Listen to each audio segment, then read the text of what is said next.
আসসালামু আলাইকুম। আমি আমার আজকের ভিডিও সকালবেলা একটা পারসেপশন দেখছিলাম, আপনাদেরকে একটা নিউজ দিয়েছিলামও।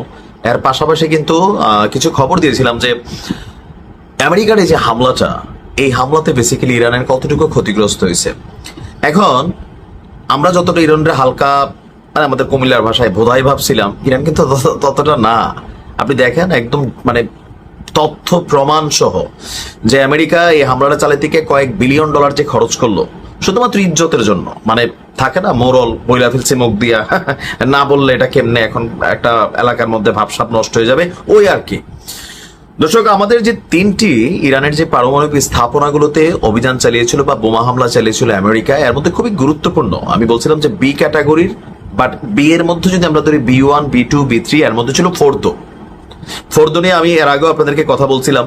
যারা আমার নিউজগুলো দেখেন, যুক্তরাষ্ট্রের অত্যাধুনিক প্রযুক্তির B2 স্টিলথ যে বিমান, এই বিমান দিয়া হামলার ঠিক আগে ইরানের অন্যতম গোপন পারমাণবিক স্থাপনা ফোর্দো ফুয়েল এনরিচমেন্ট সাইটে ব্যতিক্রমী কর্মকাণ্ড ধরা পড়েছে স্যাটেলাইট চিত্রে। এখন আস্তে আস্তে সব বের হচ্ছে। এতে প্রশ্ন উঠেছে, ইরানের গোয়েন্দারা কি আমেরিকা থেকে এক ধাপ আগায় ছিল?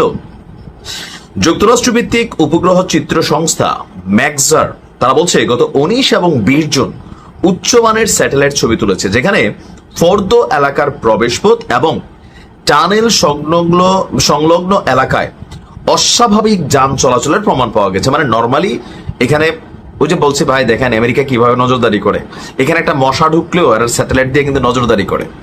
তো এখানে অস্বাভাবিক গাড়িপত্রের হিসাব আছে যে স্যাটেলাইট চিত্রে বলা হচ্ছে যে অন্তত 16টি মালবাহী ট্রাক ফোর্দোর অ্যাক্সেস রুট বরাবর সারিবদ্ধভাবে অবস্থান করছিল, যেগুলি সরাসরি এই ফোর্দো পারমাণবিক কেন্দ্রের যে গোপন টানেল আছে সেগুলোর দিকে আপনার প্রবেশপথের দিকে যাচ্ছিল।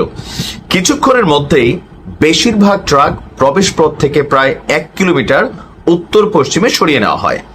এখন এটাকে বিশ্লেষণ করে কি বলা হচ্ছে, যা ইঙ্গিত দিচ্ছে যে কোনো ধরনের স্থানান্তর অথবা রক্ষণমূলক প্রস্তুতি চলছিল। ছবিতে বুলডোজার, ট্রাক, অতিরিক্ত যানবাহনও দেখা গেছে, যা প্রতিরক্ষা বা সরবরাহ অপসারণ সংক্রান্ত সক্রিয়তার ইঙ্গিত দেয়। বিশ্লেষকরা বলছে এই তৎপরতা যুক্তরাষ্ট্রের হামলার কদিন আগেই দেখা গেছে, যা থেকে বোঝা যায় তেহরান হয়তো উপগ্রহ নজরদারি, যে আমেরিকা উপর থেকে যে তাকাই থাকে মাওলা পাকের পরে দুনিয়ার জমিনে যদি কাউকে নজরদারি করে সেটা হচ্ছে আমেরিকা। এমনকি গোয়েন্দা তথ্যের যে ভিত্তি ছিল সেগুলোর ভিত্তিতে ঝুঁকি ব্যবস্থাপনা চালিয়েছিল। আমি সহজ বাংলায় বুঝলে আরো বুঝবেন। অন্য এক ব্যাখ্যায় বলা হয়েছে ইরান হয়তো হামলার পূর্বাভাস আগেই পেয়েছিল এবং সেই অনুযায়ী গুরুত্বপূর্ণ যন্ত্রপাতি এবং উপকরণ নিরাপদ স্থানে সরিয়ে নেওয়া হয়েছে। একটু সাধু ভাষায় হয়ে গেছে না, বাংলা ভাষায় বলি। আপনি ধরেন একটা ডায়মন্ড কিনছেন 1 বিলিয়ন 1 মিলিয়ন সামহাও, অথবা আমরা গরিব মানুষ 2-4-10 লাখ টাকা দিয়ে। এখন এই যে আপনি 10 লাখ টাকার স্বর্ণ আপনার ঘরে আছে, চোরের টার্গেট কি থাকে? স্বর্ণ। চোরের টার্গেট কি? স্বর্ণ, মূল স্বর্ণ। আপনি এই স্বর্ণটারে সংরক্ষণের জন্য একটা পাকা বাড়ি বানাইছেন। একটা বেড়ার ঘরে কেউ 10 ভরি স্বর্ণ নিয়ে ঘুমাবে না, রাইট?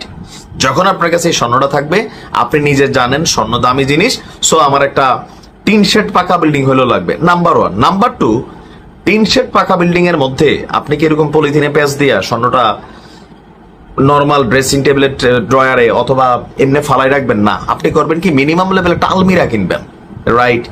একটা আলমিরা কিনে ওটা আপনার কিন্তু ইনভেস্টমেন্ট, ঠিক কিনা? আপনি 10 ভরি স্বর্ণ সংরক্ষণের জন্য প্রথমে একটা পাকা ভবন বানাইছেন, এখানে আপনার কস্ট গেছে।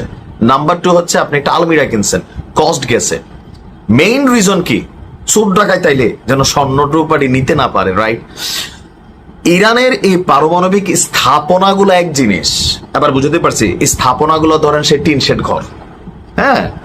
আর যেটা হচ্ছে স্বর্ণটা, এটা হচ্ছে ইউরেনিয়াম।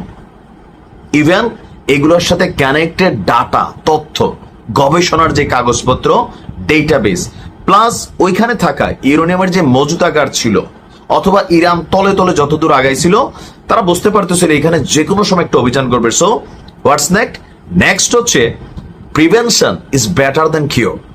ইংরেজিতে শব্দ আছে না, আপনি ঘটনা ঘটার পরে এখন আপনি গরমকাল চলতেছে, আপনি এই মাত্র ফ্রিজের ঠান্ডা খেলেন, আবার দৌড় দিলেন বাইরে, বাইরে থেকে অনেক রৌদ্র, আপনি আইসে ঠান্ডা পানি দিয়ে গোসল করলেন, নির্ঘাত আপনি অসুস্থ হবেন। কেন? কারণ আপনার বডি টেম্পারেচারটারে আপনি ব্যালেন্স রাখতে হবে, রাইট? তো ইরান এত বড় বড় ঘটনা ঘটবে, ইরানের মাথায় কি এটা আসে নাই যে চুরি হওয়ার আগে, ধ্বংস হওয়ার আগে মিনিমাম লেভেল এগুলোর বাঁচানোর, রক্ষা করাটাই ভালো? এখন টোটাল যদি টাকার হিসাব করেন, সেখানে আমেরিকার খরচ অনেক বেশি হয়েছে। যে স্টিল যে বিমানটা পাঠাইছে ভাই, এগুলা ফেসবুকের লেখা, এগুলো তো আবার আজব লেখা লেখে, পদ্মা সেতু নাকি এটা দিয়ে 2টা বানানো যাবে, এত দামও না, তবে দামি অনেক, এটা উড়াইতে নাকি অনেক টাকা লাগে, ঠিক আছে? তো দিন শেষে ইরান বেসিক্যালি আমেরিকাকে একটা ভালোই ডজ দিছে।